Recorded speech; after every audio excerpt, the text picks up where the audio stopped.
Girlfriend নখালি যে সময় আমি আমার আবেগটা হইলাম আজ কয় নখালি আর কয় সিলেট ওটা বিবেচনা হইল হারিমলা টিম লইয়া জীবনে আর বিপিএল আইও না। অবশ্যই আমি আমার গার্লফ্রেন্ডের উদ্দেশ্যে ওখানে কইতাম চাই সুখে জীবন সুখ থাক। নখালির বিষয়ে একটা জিনিস কইতাম চাইলাম, তারা হঠাৎ করে বিভাগ চায় ইতা চায় হিতা চায়, সামান্য একটা বিপিএল খেলার তারা অন্য টিম নিয়া যেটা করে পায়, হয়তো আমরার কোনো আবেগ নাই আমরা সিলেটের মধ্যে, কিন্তু আমার ফ্রেন্ড আছে নখালি, তো তারার উদ্দেশ্যে কইতাম চাই আজ কয় নখালি আর কয় সিলেট ওটা বিবেচনা হইল হারিমলা টিম লইয়া জীবনে আর বিপিএল আইও না, ওটা হইতাম চাই ভাই। আপনার ফ্রেন্ড নাকি গার্লফ্রেন্ড? আমার গার্লফ্রেন্ডও আছে বাট ফ্রেন্ডও আছে।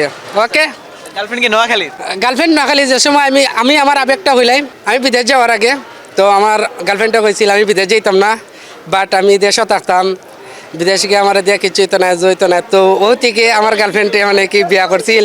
অবশ্যই আমি আমার গার্লফ্রেন্ডের উদ্দেশ্যে ওখানে কইতাম চাই সুখে জীবন সুখ থাক, মানে বিভাগ চাইও না।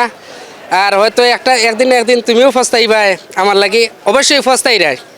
আমি শুনছি তুমি টাকা ভাষা লইয়া তা হারায়। ওকে, আসলে আমি মনে করি নোয়াখালীর তো নিয়ে আসি নাই, আমার বাসা হয়েছে হবিগঞ্জ, শুধু নোয়াখালীর ম্যাচটা দেখার জন্য মানে তারা একটা জার্সি কিনছি জাকের আলী অনেক তার খেলাটা দেখার জন্য ভাই শুধু একটা জার্সি কিনছি।